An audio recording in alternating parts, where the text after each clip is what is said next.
Shalom, selamat malam Bapak Ibu Jemaat Tuhan dimanapun saat ini kita berada. Kembali oleh karena kemurahan Tuhan, kita semua boleh bersama-sama menikmati persekutuan di ibadah Google Meet. Dan mari bersama kita akan mengangkat satu pujian di awal ibadah kita ini. Mari kita pujikan Allah itu baik.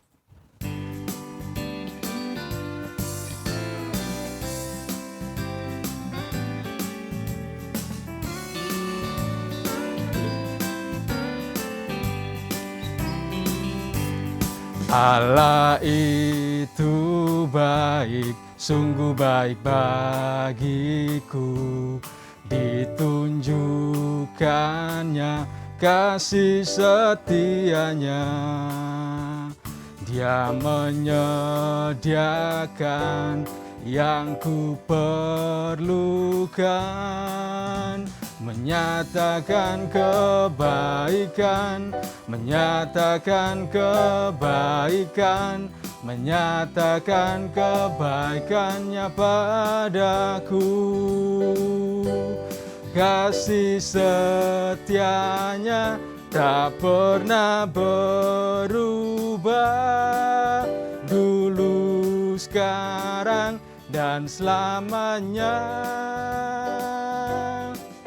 Ajaiblah kuasa dalam namanya, Yesusku luar biasa. Allah itu baik, sungguh baik bagiku. Ditunjukkannya kasih setianya. Dia menyediakan yang ku perlukan, menyatakan kebaikan, menyatakan kebaikan, menyatakan kebaikannya padaku. Kasih setianya tak pernah berubah, dulu, sekarang, dan selamanya. Ajaiblah kuasa dalam namanya, Yesusku luar biasa.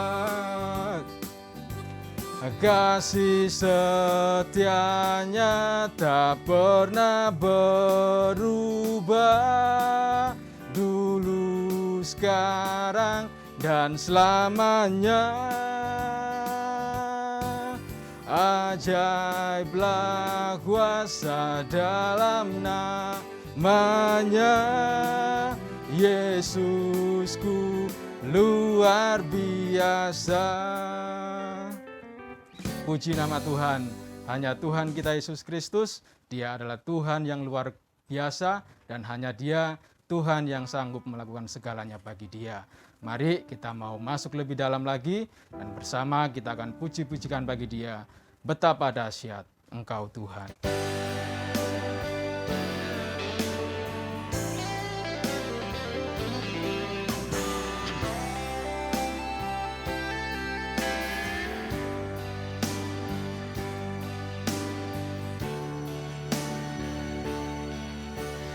Betapa dahsyat Engkau Tuhan, Pencipta segala yang ada, dulu, sekarang, sampai selamanya. Hanya Engkau Tuhan, tak terselami pikiranmu, tak terukur panjang setiamu,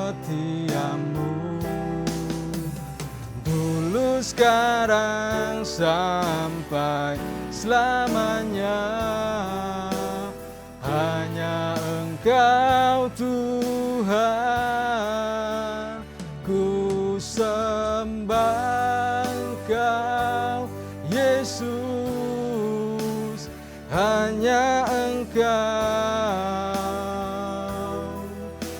Allah di hidupku.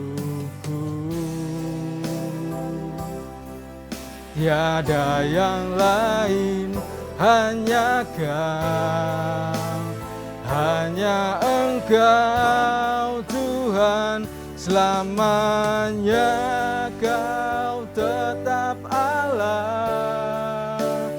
Walau dunia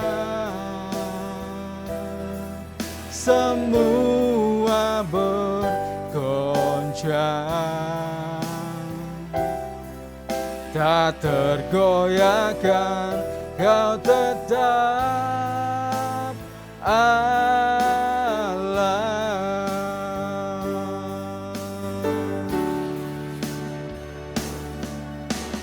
Betapa dahsyat Engkau Tuhan, Pencipta segala yang ada, dulu, sekarang, sampai selamanya. Hanya Engkau Tuhan, tak terselami pikiranmu, tak terukur panjang setiamu, dulu, sekarang, sampai selamanya. Hanya Engkau Tuhan, ku sembah Engkau Yesus, hanya Engkau Allah di hidupku. Tiada yang lain, hanya Kau, hanya Engkau Tuhan, selamanya Kau tetap Allah. Walau dunia semua bergoncang, tak tergoyahkan, Kau tetap Allah.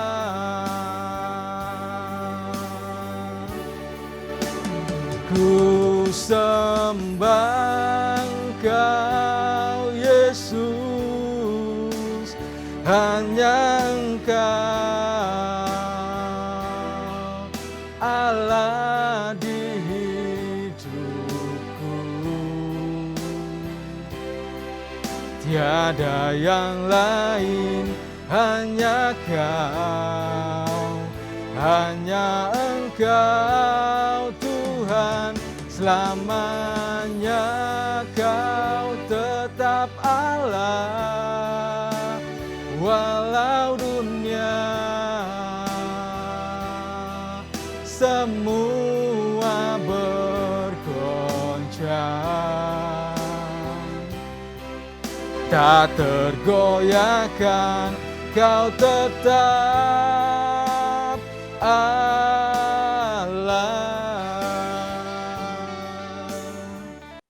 Kami ucap syukur Tuhan atas kebaikan-Mu, karena anugerah-Mu Tuhan saat ini kami bisa berkumpul bersama di ibadah Minggu malam ini Tuhan, via Google Meet. Bapa, Engkau sertai pada kami awal, pertengahan, hingga akhir nanti Tuhan. Engkau memberkati setiap peralatan yang kami pakai, Engkau memberkati para pelayan yang bertugas, begitu tim pastori, tim multimedia, tim admin, dan Bapak Gembala yang akan jadi saluran berkat bagi kami hari ini. Engkau curai dengan tuntunan Roh Kudus Tuhan. Terima kasih Bapa. Kami buka ibadah kami hari ini di dalam nama Tuhan Yesus Kristus. Kami berdoa dan mengucap syukur. Haleluya. Amin. Terima kasih kepada Bapak Diaken Safrino yang sudah menaikkan doa untuk doa pembuka di ibadah saat malam hari ini. Dan mari bersama-sama jemaat Tuhan, saya ajak kembali kita memuji muliakan nama Tuhan. Kita pujikan bagai Raja Wali.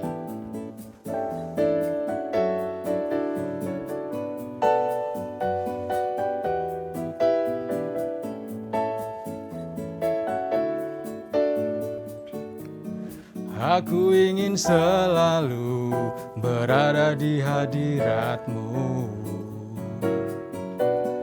Aku ingin selalu berlindung dalam naungan-Mu. Dibawa kepak sayap-Mu, Kau bawaku terbang tinggi, melintasi langit biru, bagaikan Raja Wali. Bagai Raja Wali, melintasi gunung tinggi, bagai Raja Wali, melintasi badai hidup. Dibawa kepak sayap-Mu, Kau bawaku terbang tinggi, melintasi langit biru, bagaikan Raja Wali. Aku ingin selalu berada di hadirat-Mu.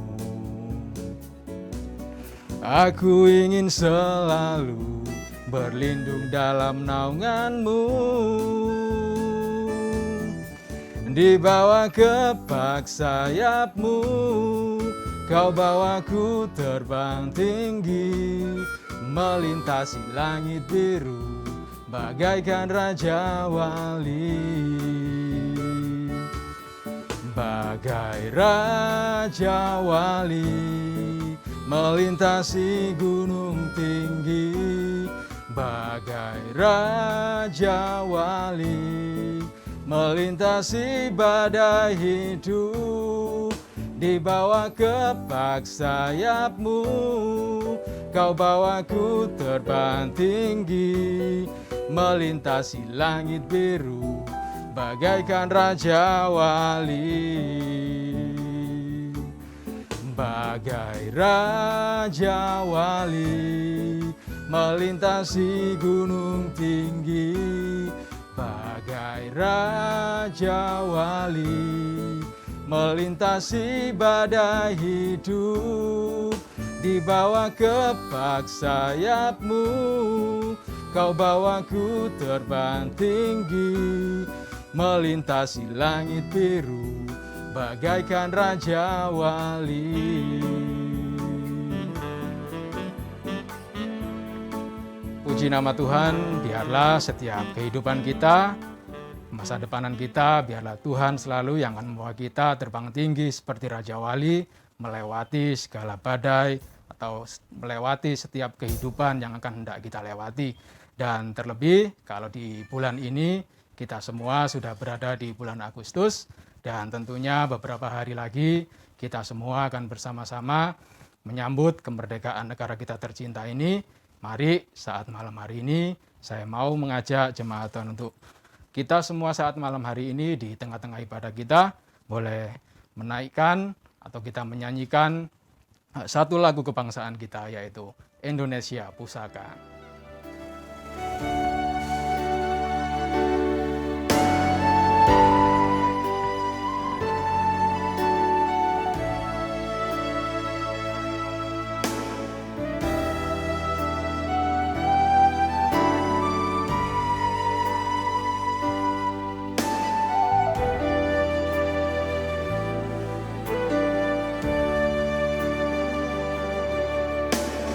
Indonesia tanah air beta, pusaka abadi nan jaya.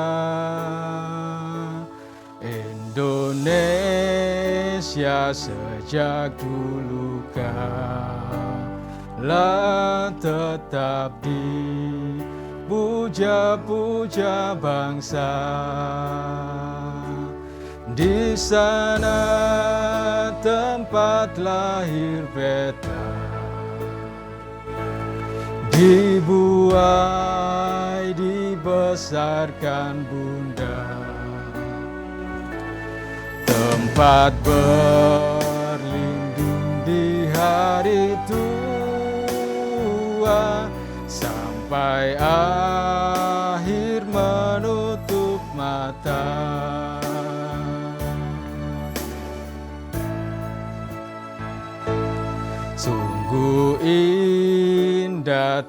tanah air beta, tiada bandingnya di dunia. Karya indah Tuhan Maha Kuasa bagi bangsa yang memujanya. Indonesia Ibu Pertiwi, Kau ku puja, Kau ku kasihi. Tenagaku bahkan pun jiwaku kepadamu rela ku beri. Malam hari ini tiba saatnya kita semua akan menerima kebenaran firman Tuhan, dan mari kita mau persiapkan hati dan pendengaran kita, biarlah firman Tuhan yang akan diberitakan saat malam hari ini boleh menjadi berkat bagi kita semua. Dan sebelum kita akan menaikkan pujian untuk firman Tuhan, mari bersama kita akan menyatakan pengakuan 12 iman rasuli. Aku percaya kepada Allah, Bapa yang Maha Kuasa, Khalik langit dan bumi, dan kepada Yesus Kristus, anaknya yang tunggal Tuhan kita, yang dikandung daripada Roh Kudus, lahir dari anak darah Maria, yang menderita di bawah pemerintahan Pontius Pilatus, disalibkan, mati dan dikuburkan, turun dalam kerajaan maut. Pada hari yang ketiga, bangkit pula dari antara orang mati, naik ke surga, duduk di sebelah kanan Allah, Bapa yang Maha Kuasa, dan yang akan datang dari sana, untuk menghakimi orang yang hidup dan yang mati. Aku percaya kepada Roh Kudus, Gereja yang kudus dan am, persekutuan orang kudus, pengampunan dosa, kebangkitan tubuh, dan hidup yang kekal. Amin. Sebelum kita mendengarkan kebenaran firman Tuhan, mari kita akan naikkan satu pujian. Dia sungguh indah, Dia Yesus.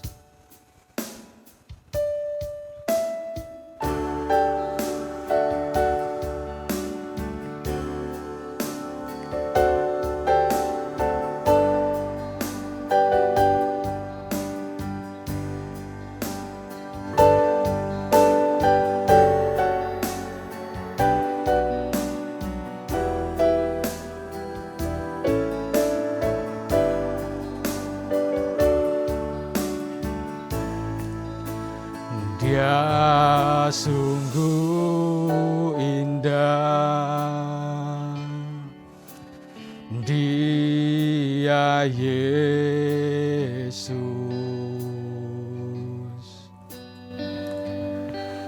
Dia ajaib, Dia mulia, Dia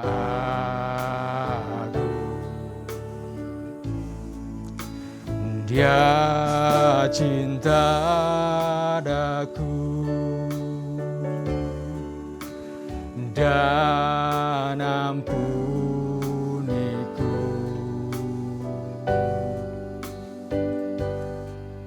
bahkan rela berikan nyawanya untuk selamatkanku. Sambutlah Yesus, tinggikan Yesus, beri Dia hormat, pujian dan kuasa. Yesus Raja, bagi yang mulia ku angkat tanganku, Kau ku puja, ku cinta, ku sembah. Haleluya.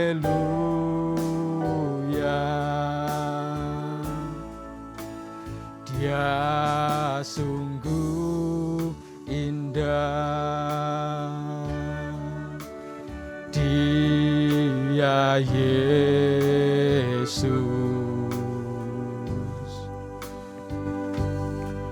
Dia ajaib, Dia mulia, Dia agung.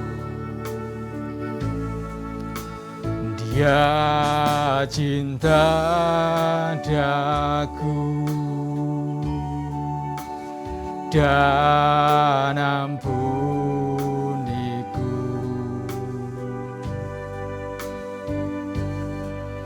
bahkan rela berikan nyawanya untuk selamatkanku.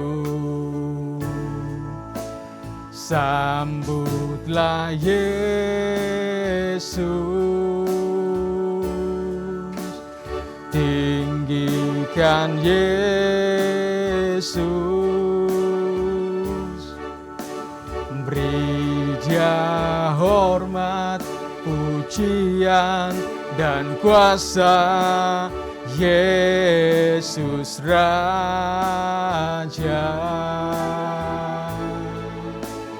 Bagi yang mulia, ku angkat tanganku, Kau ku puja, ku cinta, ku sembah. Haleluya.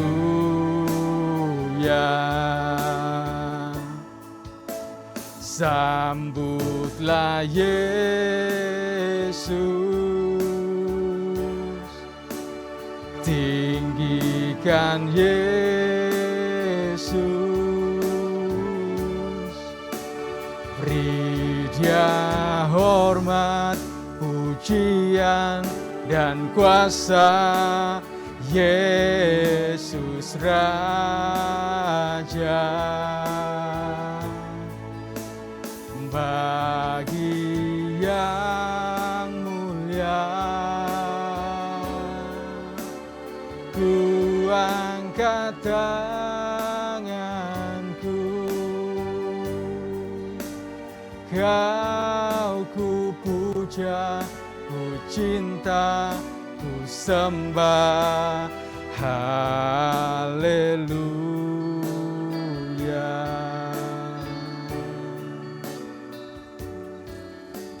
Untuk doa firman, saya serahkan kepada pelayan Tuhan yang bertugas. Terima kasih Bapak, terima kasih setiap pujian yang boleh kami naikkan Tuhan. Kami percaya Engkau Allah yang kami tinggikan, Allah yang kami cinta, yang kami puja dan kami sembah Tuhan. Kami percaya Tuhan, kuasa-Mu ya dan amin Tuhan sepanjang masa dulu sekarang sampai selama-lamanya, dan kami percaya biarlah berkat hikmat-Mu mengalir melimpah Tuhan kepada Bapak Gembala dan kami, supaya melalui firman-Mu kami dikuatkan, dan kami percaya Tuhan kuasa-Mu akan tetap sama, akan tetap menolong kami untuk orang-orang yang bersandar penuh kepadamu dan boleh melakukan firman-Mu Tuhan. Kiranya Tuhan, melalui Google Meet ini kami percaya kuasa-Mu tetap sama, dan kami boleh Tuhan mendapat kekuatan dan jawaban, dan kami boleh menjadi alat untuk kemuliaan nama Tuhan. Terima kasih Tuhan berkarya atas kami, dan bila nama Tuhan saja yang dipermuliakan. Hanya di dalam nama anak yang tunggal Tuhan Yesus Kristus, Tuhan dan Juru Selamat kami, Allah kami yang hidup. Kami alaskan doa dan permohonan kami. Haleluya Tuhan, haleluya. Amin. Amin. Segala puji, hormat, kemuliaan bagi Allah sesembahan kita di dalam Tuhan Yesus Kristus. Selamat malam, Shalom. Hari Minggu ini pasti penuh rahmat dan berkat untuk kita semuanya. Acungkan jempol dan katakan haleluya, haleluya, haleluya. Puji Tuhan, puji Tuhan.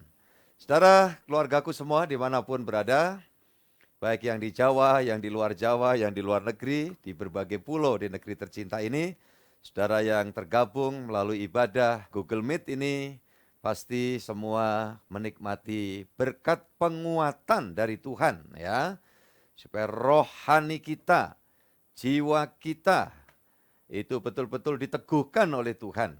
Dan tidak mustahil ketika Tuhan masih merencanakan kita melayani Dia di dalam dunia ini, maka dari kekuatan yang di dalam akan mendorong keluar sampai di tubuh kita diberikan kekuatan secara khusus. Olehnya malam ini kepada saudara yang barangkali join ketika berada di rumah sakit dalam perawatan, bahkan yang ada di ruang ICU sekalipun, bertetapkan hatimu, yakini bahwa firman yang adalah Tuhan Yesus sendiri datang melawat saudara, melawatmu untuk menerima kesembuhan dan pemulihan dari Tuhan kita Yesus Kristus. Amin, haleluya. Hal ini bukan sekedar lip service, namun pengalaman pribadi. Ya, saya ditolong, dijamah, dihidupkan Tuhan ketika dalam keadaan gawat. Dokter menyatakan sudah beberapa saat lagi sudah pasti meninggal ya, karena secara diagnosis itu keilmuan ya dapat membuktikan. Namun kembali lagi yang punya nyawa adalah Tuhan.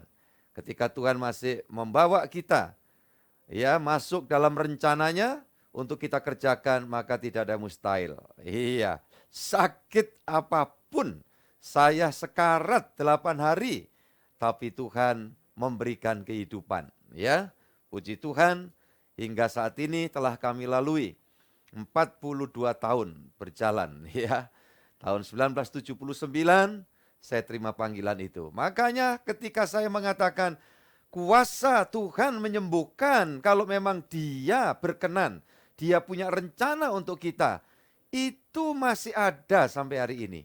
Oh mungkin ini pendetanya, gembalanya ini orang Pantekosta atau Pentakosta atau karismatik. Iya, saya alirannya Alkitab saja ya. Jadi yang Alkitab saja. Maka ketika saya pakai kolar seperti ini, ya saya bisa berada di tengah-tengah saudara kita, ya anggota GPIB, ya Gemim, ya saudaraku yang dikasih Tuhan, bahkan berapa kali di GKI, ya saudara-saudara. Karena saya kembali kepada firman saja ya, back to Bible, itu yang Tuhan pesankan untuk saya sampaikan buat kita semuanya. Baik, malam ini seperti yang saya janjikan tadi pagi, kita akan memberikan kesempatan ya untuk tanya jawab hal-hal yang seputar dari apa yang telah saya sampaikan ayat di doa pagi bersama Yesus hari Sabtu kemarin. Kemudian ayatnya saya angkat untuk dilanjutkan hari ini tadi. Sesi pertama saya telah menyampaikan hal-hal yang sangat penting ya tentang perhentian jiwa. Dan perhentian itu apa? Maka saya sudah menyampaikan hari perhentian itu sama dengan hari Sabat. Dan dalam konsep orang Yahudi, bahwa Sabat hari perhentian adalah hari di mana meninggalkan semua kesibukan, bahkan untuk memanaskan masakan saja, ya itu mereka tidak lakukan, sehingga sarapan pagi serba dingin, seperti itu. Dan maksudnya apa dari sisi positifnya? Dipersembahkan ya waktu itu untuk Tuhan. Nah, kemudian waktu Tuhan Yesus datang ke dalam dunia, firman itu yang menciptakan segala sesuatu datang dalam wujud Yesus. Kemudian menyembuhkan, menolong orang ketika hari Sabat, tepatnya menurut versi orang Yahudi hari Sabtu. Ternyata Yesus dibuli, Yesus dipersekusi, ya. Dinyatakan bahwa mengapa engkau melanggar hari Sabat? Tuhan Yesus kemudian mengatakan, yang ada di sini, aku ini adalah Tuhan atas hari Sabat. Nah orang Yahudi tidak ngerti bahwa yang sedang bicara berdiri di hadapan mereka adalah Tuhan yang menetapkan tentang hari Sabat. Ya, yang berfirman tentang Sabat itu adalah Tuhan Yesus. Ya, saudaraku, maka saat itu Tuhan memberikan perumpamaan. Kamu punya 100 ekor kambing domba, satu terprosok persis di hari Sabat. Bukankah kamu harus mencari itu? Ya, maka itulah yang aku lakukan. Di tengah hari Sabat aku datang mencari, ya, untuk memperoleh kembali. Sehingga kalau saudara melihat gambar-gambar yang bukan disembah, ya, Kristen itu tidak menyembah, tidak memitoskan, tidak mengkultuskan gambar Yesus, salib Yesus itu hanya sekedar mengenang. Dan gambar-gambar itu adalah zaman ketika awalnya belum semua orang mengerti tulisan, maka gambar-gambar itu memvisualisasikan, memvisualkan ya apa yang dimaksud.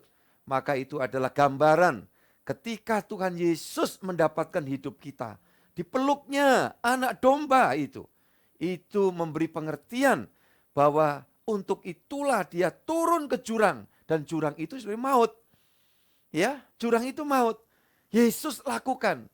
Kalau yang lain mau turun ke maut bisa. Tapi nggak bisa baliknya saudaraku. Tapi Yesus lain ya, puji Tuhan. Dia turun ke maut. Mana ayatnya Pak Gembala? Bukan dibaca sekarang ya. Itu di Ibrani 2 ayat 14 dan ayat 17. Dia turun ke alam maut. Ya, yang membelenggu setiap orang berdosa. Jiwanya ada di sana, daftar namanya semua ada di sana. Yesus turun ke alam maut. Kemudian apa? Iblis penguasa neraka. Itu kalau dalam bahasa ya film kungfunya begitu ya. Film vampir gitu. Raja neraka ngadep buku besar sehingga ada daftar keturunan Adam yang berdosa. Ya, ada ketentuan tanggal sekian harus ini datang ke sini, harus ke sini. Itu raja neraka. Nah, dalam bahasa Alkitab dikatakan ya Satan, ya Satana. Nah, ini satu pribadi yang punya kekuatan jahat. Saudara-saudara yang dikasihi Tuhan. Dan Yesus menaklukkan. Setelah itu Yesus keluar dari sana. Haleluya. Makanya Tuhan sesembahannya Kristen itu keluar dari maut, bukan cuma dari kubur. Ya, dan hidup selamanya. Makanya kalau saya saudara berdoa itu pada pribadi yang hidup. Ya. Bukan yang di kuburan. Gitu. Di Yesus ada kuburannya, ada sana di Israel, tapi sudah kosong. Iya kan? Menjadi saksi bagi dunia ini yang pernah dibaringkan di sana, lantas ditutup batu. Seketika itu yang saya yakini, dia keluar di sana, ya, turun ke alam maut, mengantar penjahat yang bertobat di salib Kalvari itu. Hari ini bersama aku kamu bersama-sama ke Firdaus. Maka Yesus ngomong hari ini nggak bisa ditunda. Jadi hari itu juga saudara yang dikasih Tuhan langsung jiwanya diantar ke paradiso. Ya, bukan hotel yang di Kuta Bali, tetapi paradiso yang ada di sana. Ya, tujuan kita nanti ke sana, puji Tuhan. Nggak usah booking sekarang lah, sudah dibokingkan Tuhan Yesus ya. Asal sampai akhir nanti kita akan pergi ke sana bersama-sama. Puji Tuhan, haleluya. Makanya orang yang meninggal dalam Tuhan sampai titik penghabisan nafas yang terakhir. Itu sangat beruntung. Ya, itu sangat-sangat tertolong. Jadi bahasa kita aja sudah dibolak-balik manusia itu. Kalau ada orang diobati, diusahakan, diupayakan dengan biaya mahal, lantas meninggal. Orang berkata, aduh dia tidak tertolong. Ya, itu bahasa manusia yang sudah ya tidak melihat sorga.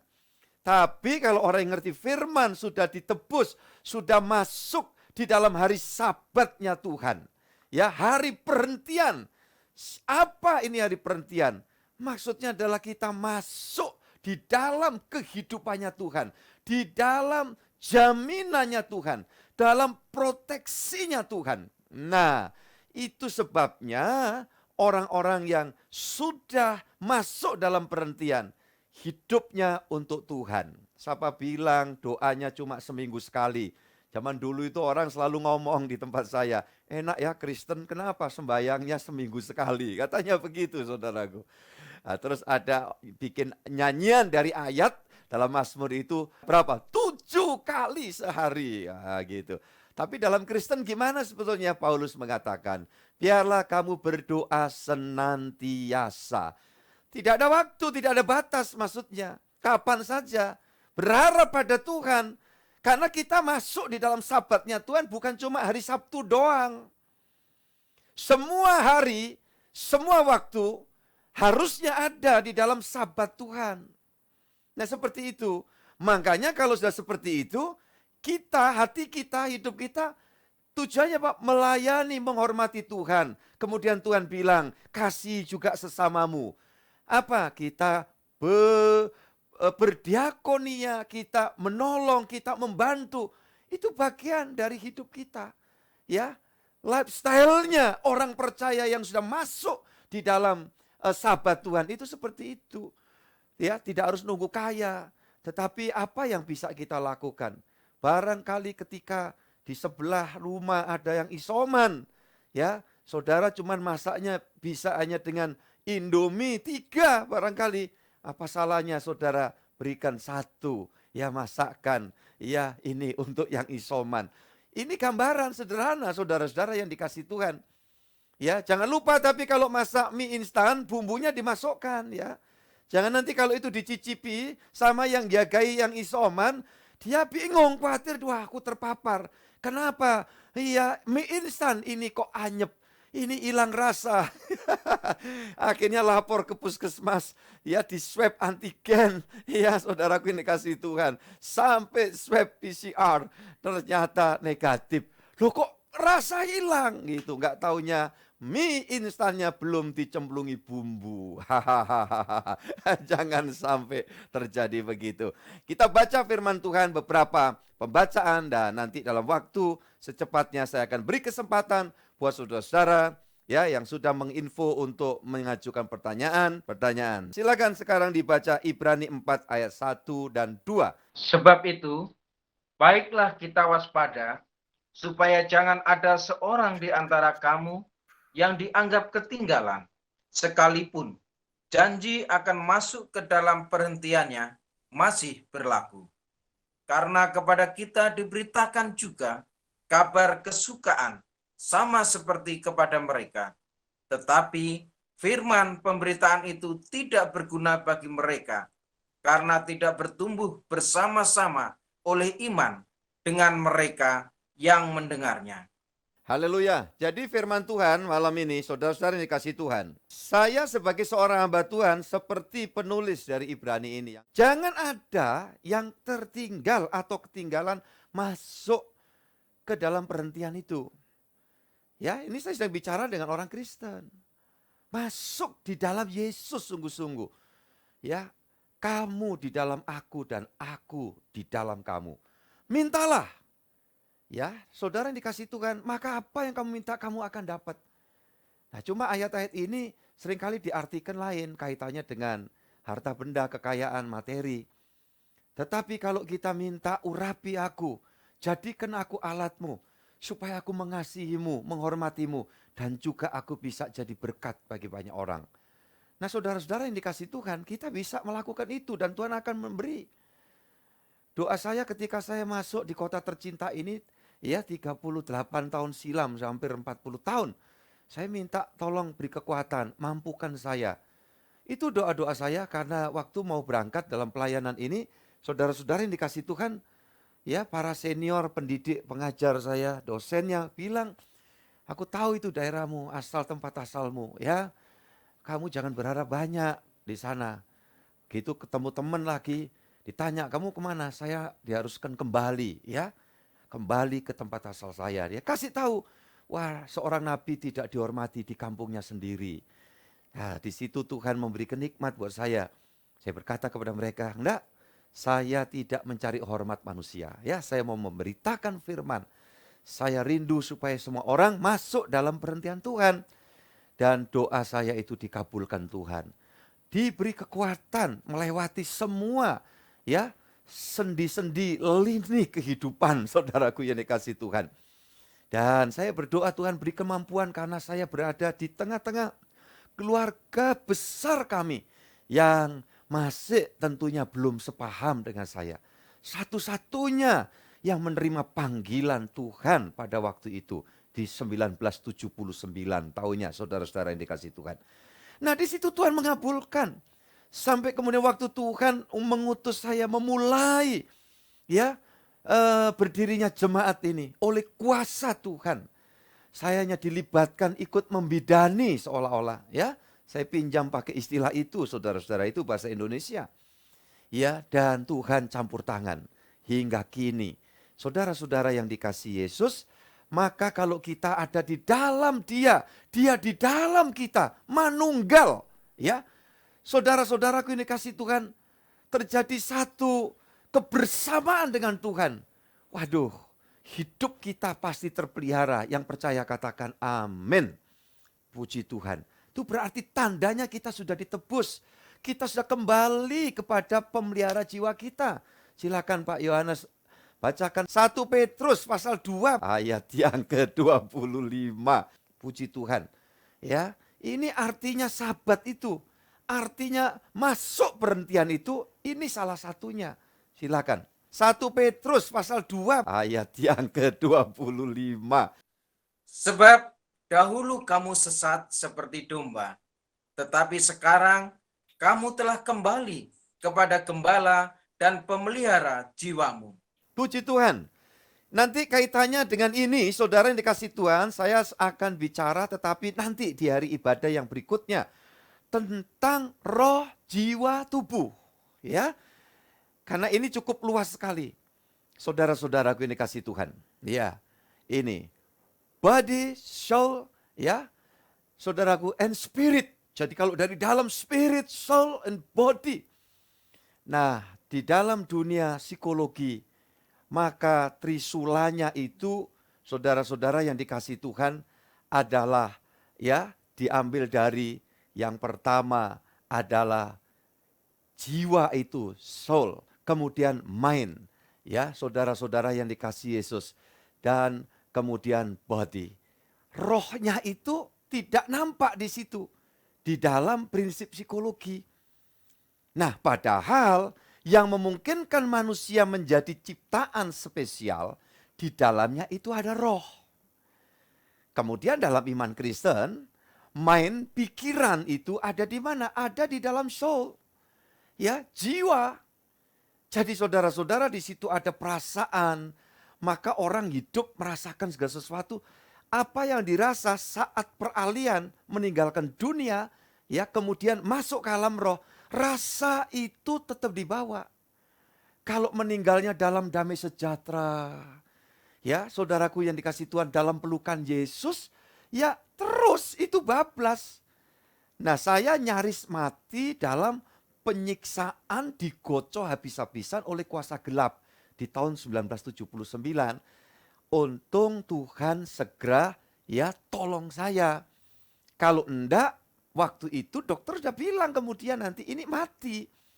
Nah, kematian saya seperti itu. Nah, nanti ya ini baru introduction supaya saudara ketika nanti saya harus menjelaskan. Karena kaitannya dengan kerasukan setan. Kenapa setan masuk di dalam diri manusia. Itu kemudian nanti ada disiplin ilmu dalam hal ini psikologi. Dia berpikir, oh ini adalah gejala keanehan bagian dari gangguan ya psikis. Ya, saudara yang dikasih Tuhan. Nah, sehingga orang kadang-kadang mencari tahu. Ini kerasukan bedanya apa? Nah, nanti ya saudara, walau saya tidak sepenuhnya berkompeten untuk masuk secara dalam ke dalam dunia psikologi karena memang itu bukan bidang disiplin ilmu yang saya geluti. Tetapi ketika suatu ajaran apapun menyangkal bahwa salah satu bagian unsur penting dalam diri manusia itu roh, jika itu menolak berarti menolak Allah. Nah, makanya di waktu yang dulu-dulu pernah terjadi ya, sisi teologi itu menolak sisi psikologi. Ya, bahkan ada pendeta yang mengatakan, ya tidak dapat saya ucapkan di sini ya. Itu tidak boleh kita ada di sana, masuk ke zona itu. Nah, saudara-saudara yang dikasih Tuhan, ya sekarang keilmuan, biarlah setiap disiplin ilmu, setiap orang di dalam bidang disiplin ilmunya, ya silakan. Dan itu bisa didiskusikan secara ya akademis. Tetapi kita akan melihat prinsip kebenaran Alkitab bahwa roh itu bagian penting yang bedakan dengan hewan, binatang. Karena roh itu kaitannya langsung dengan pencipta. Yang diciptakan ada rohnya itu cuma manusia dan roh-roh. Ya, roh-roh itu kemudian pecah dibagi dua begitu dalam Alkitab ini. Karena sebagian memberontak, roh-roh itu kemudian menjadi roh-roh jahat. Yang disebut diabolos, yang disebut satana, ya beberapa macam sebutan. Tetapi nanti saya akan memberikan jawab, itu berbagai budaya menyebutkan roh-roh itu. Jadi artinya apa? Tuhan tidak prinsip memberikan nama kepada demit-demit setan wewe gombel itulah. Ini sebutan yang saya ucapkan adalah produk budaya sesuai dengan mitos di daerah itu. Jadi saudara-saudara yang dikasihi Tuhan, ini yang perlu kita semua ketahui. Kita kembali ketika roh manusia diberi oleh Tuhan, nanti ayat-ayatnya jika dimungkinkan dibaca ya. Diberikan, nanti waktu tubuh ini kembali ke tanah, roh kembali kepada Allah. Saya spell saja, itu ayatnya di dalam Pengkhotbah pasal 12 ayat 7. Mungkin sudah catat saja, 12 ayat yang ke-7. Mungkin pertanyaannya, jiwanya kemana Pak? Nah di sini, tubuh kembali ke tanah, roh kembali kepada Allah. Saudara-saudara, cukup lama menjadi bahan diskusi tentang jiwa ini kemana. Tetapi dalam proses pembelajaran dari pelayan-pelayan Tuhan, hamba-hamba Tuhan yang senang belajar, maka kembali dengan banyak dasar ayat. Jiwa itulah nanti yang akan merasakan, ya, entahkah dia di paradiso ataukah dia masuk di dalam kebinasaan. Jadi saudara-saudara yang dikasihi Tuhan Yesus, sedang roh siapapun itu cuma pinjaman. Dia kembali kepada Allah. Dan saya sepakat dalam keyakinan seperti itu. Nah sekarang kita kembali. Bahwa dulu aku sesat. Yang menyesatkan siapa? Ya saya sebagai orang berdosa, tentu kuasa gelap. Roh-roh jahat. Ya, saudaraku demit wewe gombel itu. Yang waktu itu membalik cara berpikir saya mempercayainya. Nah sesat, masing-masing jalan mengikuti kehendaknya sendiri. Nah saudaraku yang dikasihi Tuhan, sampai satu ketika saya mengalami penebusan Tuhan, maka kembalilah saya ke gembala pemelihara jiwa. Makanya Yesus Tuhan kita adalah Tuhan atas hari Sabat dalam tanda kutip pengertian menurut versi orang Yahudi pada waktu itu. Bahkan sampai sekarang, ya mereka tidak boleh melakukan aktivitas apapun pada hari Sabtu. Termasuk nolong orang, termasuk bantu orang yang kecelakaan. Makanya waktu Yesus melakukan itu, ditentang habis. Iya, Yesus katakan, yang ada di tengah-tengah kamu, Tuhan atas hari Sabat. Baik ya, hari Sabat sama dengan hari perhentian. Jadi kalau kita ditebus Tuhan, kita masuk di dalam Tuhan, masuk dalam perhentian Tuhan, maka jiwa kita tenang. Orang yang mengalami penebusan hidup di hari Sabat Tuhan setiap hari, walau dunia bergoncang, kita tidak perlu lantas khawatir kita eksplor, ya. Kita membuat pembiaran kekhawatiran menguasai diri. Tidak, bagaimana sakit? Sembahyang, doa, berobat, minum jamu, ada suplemen, ya silakan. Ya, asal jangan ke dukun. Jangan ke orang yang bilang orang pinter. Ya, kemudian puji Tuhan. Kok dipanggil Tuhan? Untung, ya. Untung besar. Justru dikasih kesempatan hidup. Untung juga kita bisa memuliakan Dia lagi di dalam dunia ini. Jadi saudara-saudara, kalau demikian, hidupnya orang percaya itu tidak ada ruginya. Ya, hidup di dunia, mati tinggalkan dunia, tidak ada ruginya. Kenapa? Jiwa kita sudah dalam jaminan Tuhan. Itu sebabnya Yesus menyerahkan jiwanya, menyerahkan nyawanya, menyerahkan seluruh keberadaannya untuk ya menggantikan kita turun ke alam maut tadi. Ibrani pasal 2 ayat 14-17 itu. Ya, supaya apa? Kita tidak ke sana, jiwa kita tidak ke sana, arwah kita tidak ke sana, tetapi langsung ke paradiso. Puji Tuhan. Ya, ini sudah cukup jelas. Sekarang kita masuk ya pada hal yang ini berkait dengan beberapa juga pertanyaan. Kita harus waspada sebagai anak Tuhan karena iblis itu begitu berupaya. Ya, setan-setan roh-roh kegelapan ingin menjerat ya setiap manusia. Untuk itu waspadai. Coba kita baca Lukas pasal 11 ayat 24 sampai 26. 24 dulu, nanti saya akan coba sampaikan. Silakan Pak. Apabila roh jahat keluar dari manusia, ia pun mengembara ke tempat-tempat yang tandus mencari perhentian. Dan karena ia tidak mendapatnya, ia berkata, "Aku akan kembali ke rumah yang telah kutinggalkan itu." Maka pergilah ia dan mendapati rumah itu bersih tersapu dan rapi tersusun. Lalu ia keluar dan mengajak 7 roh lain yang lebih jahat daripadanya, dan mereka masuk dan berdiam di situ.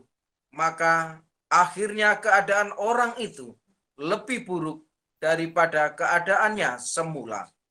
Saudara-saudara yang dikasih Tuhan, perhatikan bahwa iblis itu dikatakan mencari perhentian, tetapi dikatakan tidak mendapatkan. Karena tidak mendapatkan, ia berkata, "Aku akan kembali ke rumah yang telah kutinggalkan itu." Nah, rumah yang kutinggalkan dalam konteksnya, sesuai dengan teks Alkitab itu, adalah kehidupan manusia. Makanya saudara-saudara di ayat yang ke-26 dikatakan, lalu ia keluar dan mengajak 7 roh lain yang lebih jahat daripadanya, dan mereka masuk dan berdiam di situ. Maka akhirnya keadaan orang itu lebih buruk daripada keadaannya semula. Lah perlu saya sampaikan kepada saudara, di Alkitab memberitahu ada pribadi yang sempat dirasuk 7 roh jahat ini. Silakan Pak Yohanes bukakan Markus 16 ayat 9. Nah ini satu pribadi yang sempat dimasuki roh. Kenapa iblis dikatakan tidak bisa masuk perhentian? Tidak bisa. Ketika sebagai roh yang masih belum berdosa, dia punya free will untuk kehendak bebas menentukan. Ada batas-batas, dia langgar, akhirnya dikutuk, dibuang oleh Tuhan dan berubah. Sejak saat itu dia menjadi pribadi roh yang jahat. Maka sejak itu kemungkinan free will-nya ini dicabut oleh Tuhan. Sehingga apa? Sudah permanen, dia tidak akan pernah bisa bertobat. Tidak akan pernah bisa mendapatkan sabat perhentian, keteduhan hidup gitu loh. Jadi anak Tuhan yang bertobat, mengalami penebusan Tuhan ada keteduhan. Makanya ada goncangan-goncangan, ya kita punya satu energi khusus dari Tuhan. Semakin kita lekat sama Tuhan, tidak tergoncang. Gitu loh, yang lain wah poyang-payingan. Kita tetap berpikir, selalu ada harapan dari Tuhan. Kalau masih hidup, walaupun sementara ini rugi, masih ada kesempatan kita berkarya ke depan, tidak mustahil. Tuhan juga akan memberikan lagi kepercayaan. Tidak mustahil lebih dari yang sudah-sudah. Amin, saudaraku. Tapi itu bukan tujuan utama. Nah itu kan, jadi selalu berimbang. Itu bukan tujuan utama. Yang utama adalah kita mendapat perhentian. Damai sejahtera sorga. Kita nikmati sejak kita dalam dunia yang gak jelas ini. Silakan Pak dibaca ayat yang saya sampaikan tadi. Setelah Yesus bangkit, pagi-pagi pada hari pertama minggu itu, ia mula-mula menampakkan dirinya kepada Maria Magdalena. Daripadanya Yesus pernah mengusir 7 setan. Ya, berapa setan saudara-saudara? 7. Oh banyak Pak ya. Lah itu coba bayangkan. 1 manusia. 1 Maria Magdalena. Dirasuk 7 setan. Kita pikir udah banyak. Ya. Sehingga dikenal ini pribadi najis.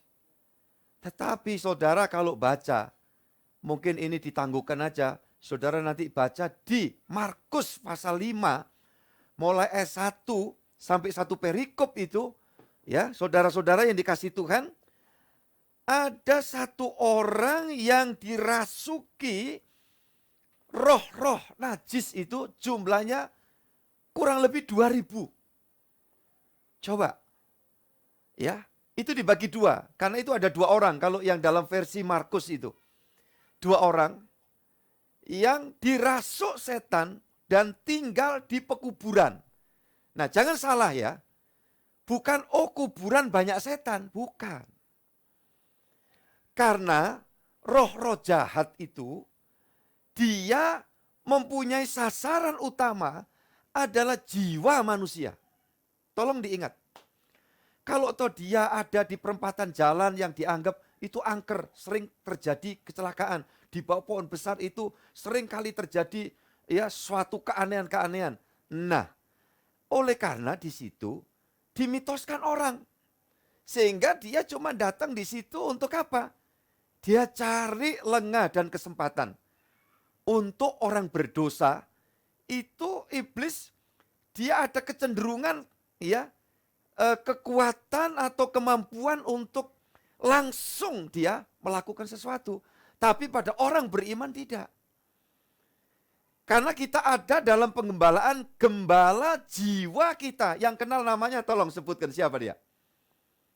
Iya, Tuhan Yesus. Nah, ketika berkali-kali terjadi keanehan di situ, orang semua pada ya memitoskan di situ, mengkultuskan ada pohon besar ini dekat perempatan, itu ada setan, ada iblis. Nah, energinya di situ berasa. Kuburan-kuburan itu juga begitu. Tapi setan tidak ya nyaman dia tinggal di situ. Dia selalu nyaman tinggal di dalam diri manusia. Makanya di dalam Markus pasal yang kelima tadi, saudara-saudara yang dikasihi Tuhan, begitu minta izin keluar dari 2 orang yang dirasuk setan ini, Tuhan mengizinkan. Dan ini 2 orang ini setan yang ngomong, izinkan kami masuk ke dalam babi-babi itu. Dan ketika itu ada penggembala babi lewat, setan-setan masuk di 2000 ekor babi, dan setelah itu langsung babi-babi itu didorong ya oleh roh-roh yang merasuki itu untuk nyebur ke danau dan semuanya mati lemas. Saya bayangkan kalau saudara-saudara penggemar Syoba, penggemar ya saudara-saudaraku ini kasih Tuhan, ya babi hong. Pasti saudara buru-buru cari yang lagi kelenger-kelenger begitu, langsung disembelih ya. Wah, masak sancam ya, masak baikut teh. Hahaha. Ini makanan yang enak-enak walaupun sebagian belum tahu. Itu apa, Pak? Tidak boleh, itu haram.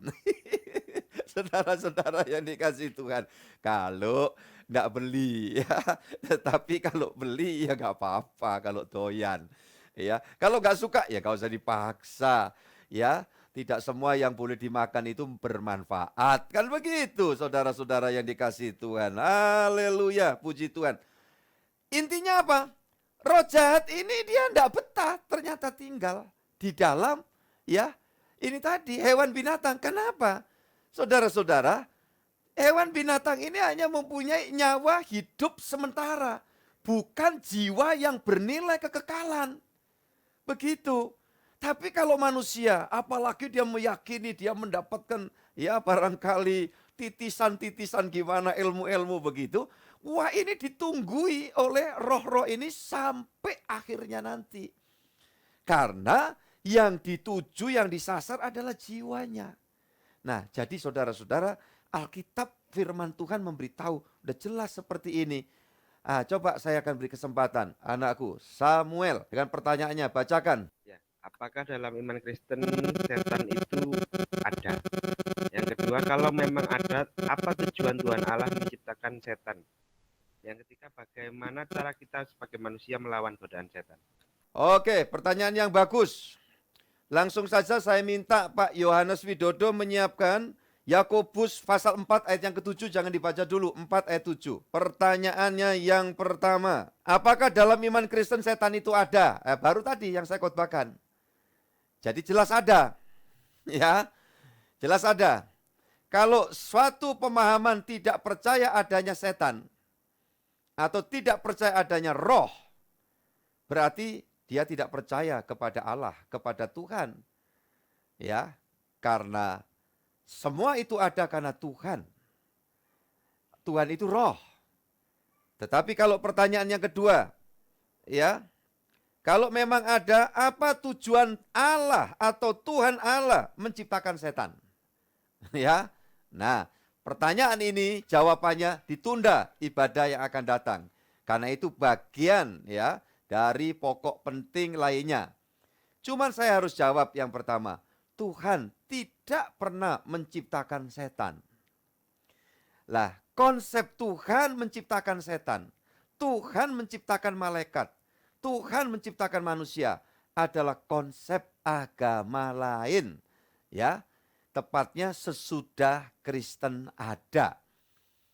Nah, maka kalau demikian bagaimana, Pak? Kalau Tuhan tidak menciptakan setan, kok setan itu ada? Tujuannya apa Tuhan menciptakan setan? Sama sekali tidak ada tujuan menciptakan setan.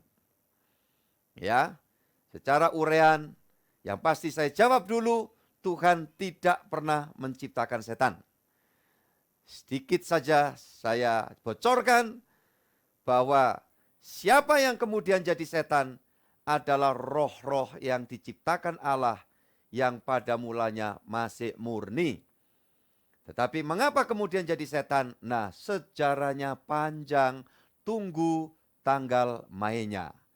Ya, izinkan yang mau lewat lebih dulu. Gitu ya. Pertanyaan yang ketiga, ini penting. Ya, silakan dibacakan Pak ayatnya. Bagaimana cara kita sebagai manusia melawan godaan setan? Lebih tepatnya melawan setan ya. Kalau godaan ini ya kita terus belajar dekat sama Tuhan. Tetapi secara garis besar bagaimana kita menghadapi setan? Yakobus 4 ayat 7. Karena itu, tunduklah kepada Allah dan lawanlah iblis, maka ia akan lari daripadamu. Jelas ya? Ini anakku Samuel, tunduk aja sama Tuhan. Belajar ikuti kehendak Tuhan. Lawan iblis. Makanya tidak ada kita model menyuap. Oh, di pohon itu ada yang nunggu, kapan hari anak tetangga step-step di situ. Ngomyang-ngomyang. Ya, maka datang ke situ bawa ayam panggang. Nah, orang salah, ayam panggang itu bukan dibawa di bawah pohon besar. Bawalah ke pastori, gembalamu. Ya, siobak juga boleh. Iya, woku balanga juga boleh. Iya, saudara-saudara yang dikasih Tuhan. Apalagi kira-kira tenoransa. Wah, tambah suka. Ya, jangan bawa tenoransa di bawah pohon besar. Ini masaan mana? Ini masaan luar negeri semua, saudara yang saya omong. Ya, saudara-saudara yang dikasih Tuhan Yesus Kristus. Nah, kenapa seolah gini? Ada orang itu gini, ada yang tidak percaya setan ada yang percaya yang kedua, setan itu ada, tapi bisa diajak kerjasama. Ada setan itu yang nggak akan ganggu kalau nggak diganggu. Yang ini tadi, setan bisa diajak kerjasama. Ya, nggak apa-apa setan, kamu di rumahku, asal kamu jaga rumahku, jaga pabrikku, kamu curut bantu, cepet kaya juga aku. Ini ada. Tetapi bagian yang terakhir ini Kristen menganggapnya, setan ada, tapi setan tidak boleh naik ubun-ubun. Nggak harus dibaikin. Karena nggak ada setan yang baik. Ada saya nih sudah sempat ketipu gitu loh. Kalau enggak ada binasa. Saya sanjung-sanjung, saya sembah-sembah, saya datangi tempat-tempat yang dianggap itu base camp-nya. Ujung-ujungnya ketika saya sekarat. Wah, ini makhluk-makhluk yang aneh-aneh. Sekali aja seumur hidup saya itu lihat. Nah, dia mau bawa saya, menyiksa saya. Andai kata saya copot nyawa saat itu, jiwa saya dibawa mereka. Roh kembali tetap kepada Allah. Karena roh ini ada bagian yang memang dari Allah.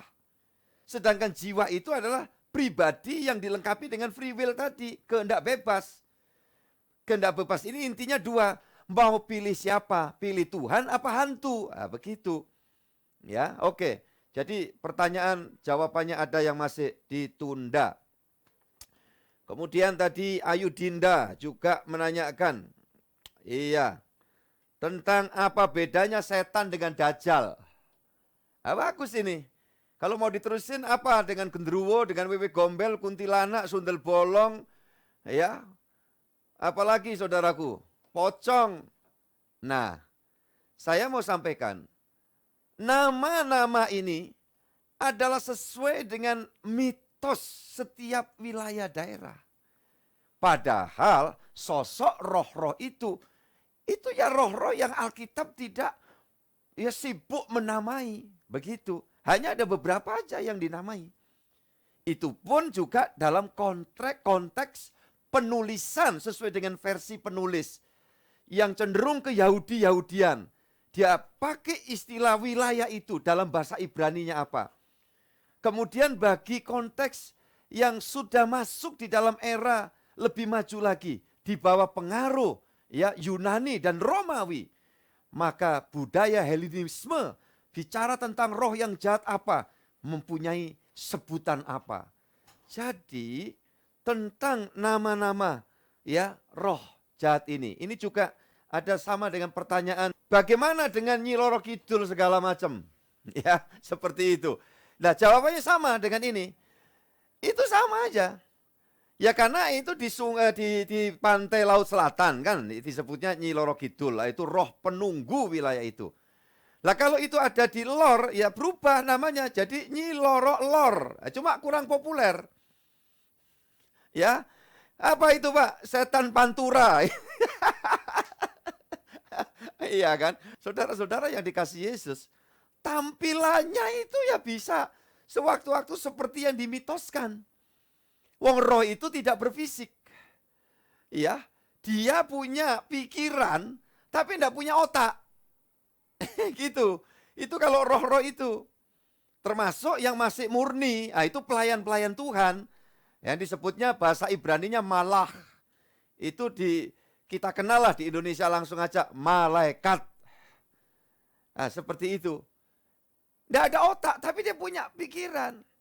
Yang memiliki intelijensi tingkat tinggi. Ya, tidak punya otak, punya pikiran. Tapi kadang-kadang dalam dunia nyata ini punya otak tapi nggak ada pikirannya. Itu lebih membingungkan, saudara. Ya itu tergolong otak-otak. Nah, otak-otak dua macam. Kalau tempat saya otak-otak bandeng ya. Ya, Bu Chandra. Tapi kalau di Jakarta otak-otak tengiri gitu. Tapi kalau kok dijual murah, nggak taunya itu gantinya tengiri terlalu mahal. Pakai ikan apa? Ikan sapu-sapu. Iya, pokoknya tetap makan otak-otak kan begitu. Ya, tahu ikan sapu-sapu itu kalau di tempat saya bilangnya sakarmut. Suka bersihin kaca. Kalau itu digot ya.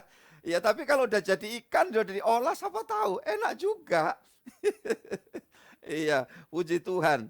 Haleluya. Nah, kemudian ada juga pertanyaan dari keluarga besarku, ya. Apa kata Alkitab tentang orang kerasukan setan? Nah, ini bagus, ya. Puji Tuhan, saudara-saudara yang dikasihi Tuhan. Ini penting dan mungkin juga nggak kelar itu untuk dijawab semua. Apa atau bagaimana kata Alkitab tentang kerasukan setan? Apakah benar orang yang kerasukan setan, bukti manifestasi setan dalam tubuh seseorang, atau sebenarnya orang tersebut sedang mengalami gangguan psikologis seperti depresi, halusinasi, dan lain-lain. Iya, perlu saya sampaikan bahwa pokok dari ilmu jiwa, dia tidak mempercayai ya tentang roh. Jadi termasuk manusia itu hanya disingkat aja ya jiwa, ya pikiran, ya kemudian tubuh. Nah, bagaimana ini sumbernya? Ya, saya tidak mendalami, tetapi apakah salah satu bapak psikologi, ya Sigmund Freud, kemudian mencetuskan hal-hal yang seperti ini? Ya, silakan saja, sah-sah saja. Ya, biarlah berjalan keilmuan itu. Cuman satu hal, bahwa ketika seorang atau sebuah disiplin ilmu tidak mempercayai bahwa ada roh, itu sama dengan tidak mempercayai adanya Allah. Karena sumbernya roh itu adalah Allah. Coba silakan dibaca Kejadian 2 ayat yang ke-7, ini penting.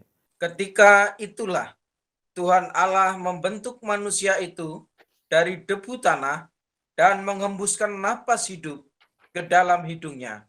demikianlah manusia itu menjadi makhluk yang hidup. Ya. Jadi saudara-saudara yang dikasihi Tuhan, inilah kebenaran Alkitab yang diberitahukan kepada kita, ya, seperti yang disampaikan.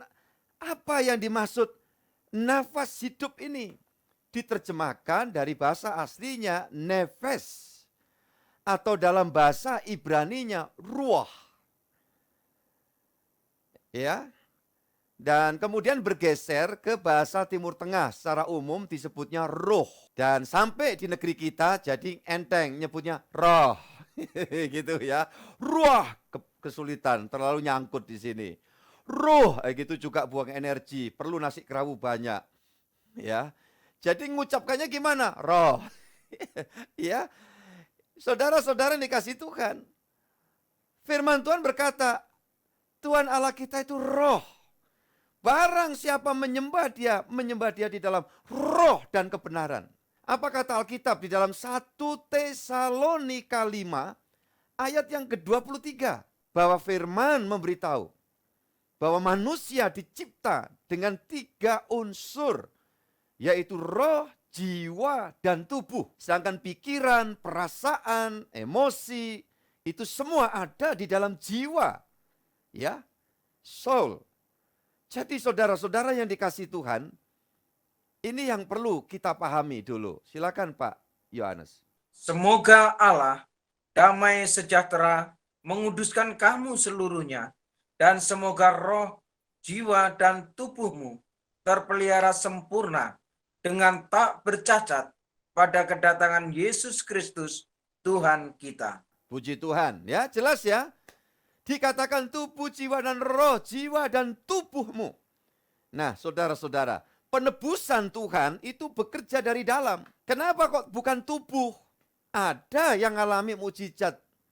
Tubuh terus terjadi satu pembaruan. Ada. Ya, saudara-saudara yang dikasihi Tuhan. Saya ngalami mujizat dari dalam.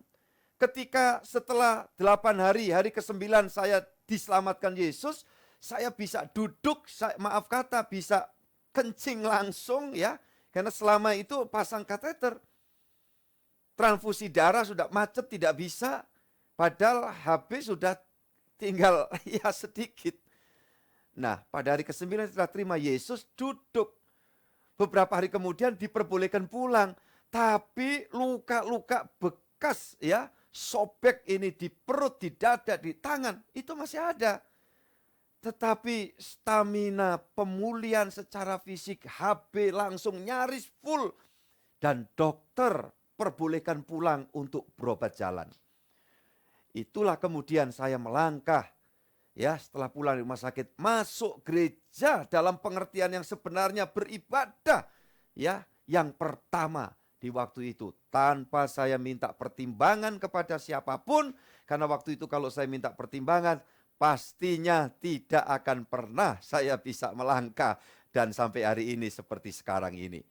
Ya, begitu saya melangkah. Nah, jadi saudara-saudara yang dikasihi Tuhan, roh itu dipulihkan. Ketika manusia dosa, roh itu ya begitu menjadi lemah, pasif. Ya, cenderung jiwa manusia yang lebih menonjol, lebih dominan. Nah, seperti itu. Maka waktu Yesus melakukan penebusan, rohnya ini dibangkitkan. Karena roh ini titipan. Ini roh ini nanti diambil, diminta lagi. Makanya roh kembali kepada Allah. Saudaraku yang dikasihi Tuhan. Kalau roh orang percaya sudah ditebus, kembalinya ke sana sudah sehat. Ya, tetapi waktu roh dipakai oleh manusia berdosa, ya, menyembah roh-roh lain, kuasa-kuasa lain, maka yang terjadi waktu kembali ke sana dalam keadaan belepotan. Ya, tentu itu ya otoritas Allah dan kedaulatan Allah nanti yang menentukan. Tetapi jiwa itu adalah pribadi kita yang harus mempertanggungjawabkan dalam sepanjang perjalanan kehidupan. Makanya setelah roh dipulihkan, Roh Kudus masuk, maka roh bersama roh Allah kita bisa menyanjung tinggi Sang Pencipta. Saudaraku yang dikasihi Tuhan, dan kemudian jiwa ini dijamah oleh Tuhan, ya, melalui Roh Kudus yang dari paling dalam roh itu mempengaruhi, ya, satu fungsi, ya, keberadaan jiwa. Kemudian dari luar melalui indera pendengaran kita, penglihatan kita untuk melihat firman Allah, mendengar sabda Allah, maka jiwa kita ini semakin diperbarui, ya, semakin dibentuk oleh Tuhan. Sampai ketika kita sudah memiliki persekutuan semakin baik, orang yang begitu tidak akan banyak bergemim dalam kekhawatiran. Ya, takut sepintas saja karena mungkin terlalu menyeramkan keadaan sekeliling. Tapi setelah itu punya pengharapan. Nah, itu tanda-tandanya saudara lahir baru. Ya, lahir baru seperti itu. Nah, sekarang bedanya apa? Ketika dari sisi, ya, secara psikologi orang melakukan satu perilaku yang aneh. Nah, saudara-saudaraku yang dikasihi Tuhan, bicara depresi itu bisa dialami oleh banyak orang, walau tidak semua orang. Ya, masalahnya apa? Karena situasi tertentu, karena juga, ya, dalam kondisi seseorang itu, dalam sistem yang ada di dalam organ tubuh yang paling penting. Ada yang menjelaskan sistem kelistrikan di otak kita itu yang kerjanya tidak stabil, itu pun juga bisa mempengaruhi, ya, satu kestabilan kita. Saudaraku, nanti kaitannya juga dengan barangkali keseimbangan, faktor-faktor hormonal dan lain sebagainya. Banyak, ya, penjelasannya. Sehingga kalau kita ke psikiater, maka psikiater beda dengan psikolog. Kalau psikolog memberikan, ya, arahan jalan keluar, sedangkan psikiater harusnya sedikit bicara, lantas dia melihat dari sisi klinis dan berhak memberikan, ya, meresepkan obat-obat yang diperlukan. Oleh karena seseorang sedang mengalami gangguan depresi atau apapun lainnya. Ya, saudara-saudara yang dikasihi Tuhan. Nah, bisa saja macam-macam gejalanya. Orang mengalami insomnia, ya, susah tidur, tidak cuma sesekali. Ini beda, ya, kalau usia semakin lanjut umumnya, yang cerita-cerita yang senioritasnya jauh di atas saya, katanya orang semakin tua tidurnya semakin sedikit, ya. Nah, saya belum ke sana, kan saya belum tua. Ya, saudara-saudara yang dikasihi Tuhan, belum, masih remaja tahun 80-an. Saudara yang dikasihi Tuhan Yesus, kemudian ada juga orang tua kok suka tidur apa? Ya dua kalau begitu. Kok tidur? Ya, padahal sebetulnya masih belum terlalu tua. Bisa diabetik, ya. Diabetes bisa. Tapi cek diabetes gula darahnya bagus. Tapi kok suka tidur? Itu ndablek namanya, saudara-saudara. Moga-moga ngerti, kalau enggak ngerti ya sudah. Ya, jadi kalau orang depresi, ada susah tidur, ada juga yang tidur melulu. Ya, bukan karena obat. Ya di situ obat dokter setahu saya. Karena saya ini memang diberikan kesempatan oleh Tuhan, ya, dari waktu ke waktu untuk memberikan pelayanan yang demikian. Jadi saudara-saudara, saya mengenal jenis-jenis obat itu. Nah, maka kepercayaan yang dianugerahkan Tuhan itu saya syukuri. Maka ketika saya harus melayani jemaat, keluarga besar, ada, oh saya kurang lebih udah tahu ini. Ya, gejalanya begini ini. Ya, saudara-saudara yang dikasihi Tuhan. Kadang ada orang yang bangga tiap kali, Pak, saya dapat vision, penglihatan. Saya tanya, penglihatan apa mimpi? Ya mimpi sih Pak ya, antara sadar dan tidak. Oh mimpi. Besok cerita lagi. Saya dapat mimpi lagi Pak. Ketemu lagi, dia mimpi. Ini malah sudah ngerapel Pak, saya nggak ketemu Bapak Gembala. Jadi mimpi saya ini kalau saya hitung-hitung sudah 28 impian Pak. Saudara-saudara, saya bilang, kok kamu mimpi terus gimana? Ini mesti kamu doyan tidur. Ya, tapi saudara, saya ngomong seriusnya. Kalau orang terus kemudian gangguannya mimpi. Nah ini saya anjurkan segera ya kemudian konsul dengan yang membidangi. Jadi saudara-saudara yang dikasihi Tuhan, mesti kita pilah. ini kaitannya roh jahat atau ini gangguan secara psikis. Ya, gangguan psikologis. Jadi saudara-saudara yang dikasih, bedanya apa?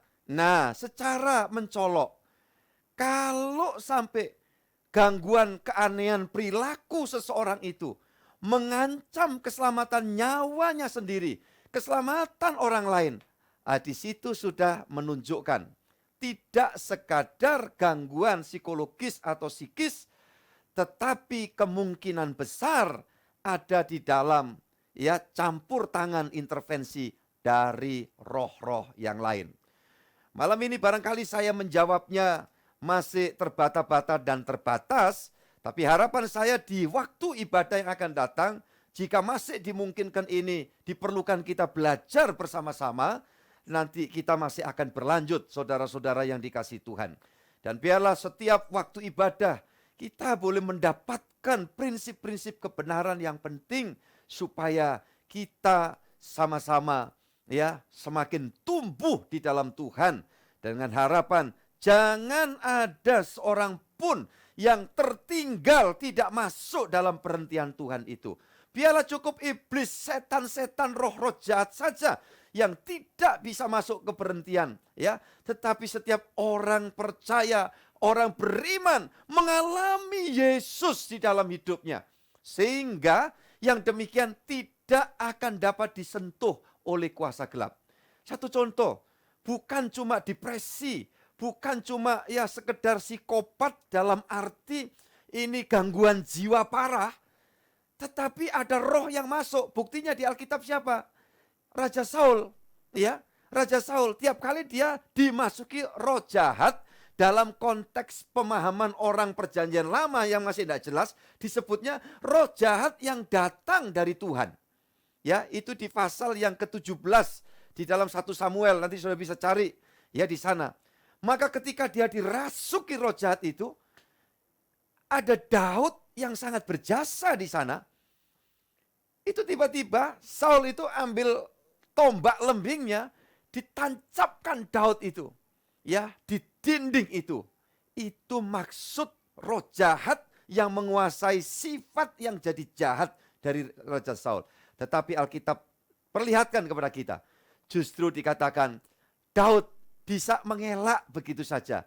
Ini semata-mata bukan karena Saul itu bodoh, dia pahlawan perang. Jangan lagi cuma radius 3-4 meter. Daud di dinding sebelah situ. Untuk yang barangkali belasan meter dia sanggup seharusnya. Tetapi itulah pengertian supaya kita pahami. Jangan pernah gentar kalau engkau dan aku ada dalam jaminan Tuhan, dalam penggembalaan Tuhan Yesus Kristus. Mungkin ada aja yang berniat jahat, ada yang berniat buruk dengan kelihatan kasat mata, atau mungkin pakai kuasa-kuasa lain. Tetapi ketahui, Yesus Tuhan menjadi perisai bagi saya dan saudara. Yang percaya katakan amin, haleluya. Dan untuk itu saudara dan saya tidak perlu gentar, tidak perlu takut menghadapi hidup ini. Asal kalau keliru cepat selesaikan. Kalau sadar salah, rekonsiliasi perlu kita selesaikan. Itu yang seharusnya dilakukan oleh anak Tuhan. Siapapun, baik orang muda, orang tua, kita mesti sportif. Kalau kita sadar, kita keliru, kita salah, kita melangkah. Saudara-saudara yang dikasih Tuhan, jangan membuat pembiaran. Sebab kalau nanti seperti itu yang terjadi, kita yang akan mengalami kerugian besar. Ayat penutup bagi saudara yang nanti ingin menyampaikan pertanyaan, barangkali setelah ibadah selesai, dan saudara masih mengajukan pertanyaan, boleh saya akan catat dan menjadi bahan studi saya. Ibrani 3 ayat 13, Pak Yohanes Widodo, disilakan baca dan setelah itu kita akan berdoa. Tetapi nasihatilah seorang akan yang lain setiap hari, selama masih dapat dikatakan hari ini, supaya jangan ada di antara kamu yang menjadi tegar hatinya karena tipu daya dosa. Ini yang perlu kita waspadai. Maka tugas saya dan tugas semua saudara, ayo kita mengasihi sesama kita. Dengan apa? Memberikan dorongan, memberikan semangat, mendoakan. Supaya jangan ada satupun yang kemudian terperosok pada tipu muslihat kuasa dosa yang di baliknya ada roh-roh jahat. Kiranya Tuhan memberikan pencerahan buat kita semua. Yakinilah kalau hidup kita dalam tuntunan firman, dipenuhi Roh Kudus, dipeluk Tuhan Yesus, tidak ada roh apapun yang jahat yang dapat menyentuh saya dan saudara, yang dapat menyentuh rumah tanggamu, yang dapat menyentuh keluargamu, yang dapat menyentuh bidang usahamu. Yakinilah seluruh keberadaan kita dalam jaminan Tuhan kita Yesus Kristus. Amin. Tuhan memberkati kita semuanya. Mari kita berdoa bersama-sama. Kami mengucap syukur kepada Tuhan untuk minggu yang spesial. Hari ini kami dapat belajar firman bersama-sama. Kiranya Tuhan membawa kepada kami untuk bertumbuh senantiasa di dalam Tuhan. Dan kami menikmati sabat-Mu setiap waktu sepanjang umur hidup kami. Baik sebagai suami, sebagai istri, sebagai anak, sebagai cucu, bagian dari setiap keluarga rumah tangga. Semua boleh berada dalam pelukan Gembala Agung, pemelihara jiwa kami. Sehingga jiwa kami selagi di dunia, sampai jiwa kami meninggalkan dunia, kami terus dalam pelukan Tuhan Yesus Kristus. Kami percaya semua dalam naungan Tuhan, semua dalam berkat Tuhan, dan di dalam berkat ada pintu rezeki yang dicurahkan atas setiap umatnya. Malam ini semua dijamah dan dikuatkan oleh Tuhan, dan semua bertumbuh di dalam Tuhan, hingga kami dapat kesempatan bertemu lagi dalam ibadah yang selanjutnya. Terima kasih semua pelayan hamba-hamba-Mu, Tuhan berkati dan terus urapi. Baik tim di Gereja Kemah Tabernakel Gresik, Surabaya, yang tersebar di berbagai tempat, dan keluarga besar kami dari berbagai macam latar belakang organisasi, semua diberkati dan diurapi oleh Tuhan. Terima kasih Tuhan, terima kasih hari ini yang lemah jadi kuat, sehat, rohani dan jasmani, juga jiwa kami semakin kuat dalam Tuhan. Bangsa negara kami Tuhan berkati, dan biarlah bangsa kami, negara kami menikmati segala yang baik dari Tuhan. Dan Tuhan tuntun sertai bimbing kami, untuk kami melewati gelapnya malam. Jika dimungkinkan Tuhan menghendaki, kami kembali masuk pada hari baru, minggu baru esok, untuk kami beraktivitas melayani Tuhan, mengasihi Tuhan, dan melakukan sesuatu yang baik, yang berkenan bagi sesama kami. Terpujilah Tuhan dari sekarang sampai selama-lamanya. Sinarilah kami semua ya Tuhan dengan sinar wajah-Mu, sehingga segala yang baik Tuhan limpahkan kepada semua kami. Dari sekarang sampai Maranatha, Tuhan datang yang kedua kali, menjemput dan mengantar kami pulang ke sorga. Demi nama Bapa, Putra, dan Roh Kudus dalam Tuhan Yesus Kristus. Bapa, terima kasih.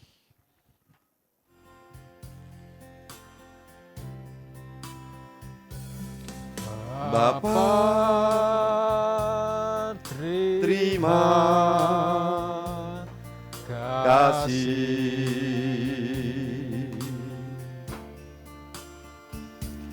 Bapa, terima kasih.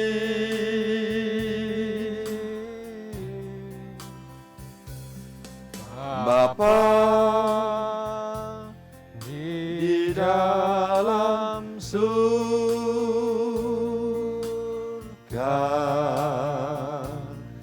syukur,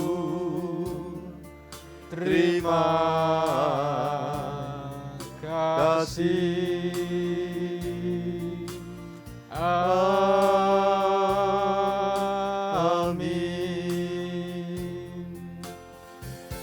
Amin. Amin. Tuhan memberkati kita semua.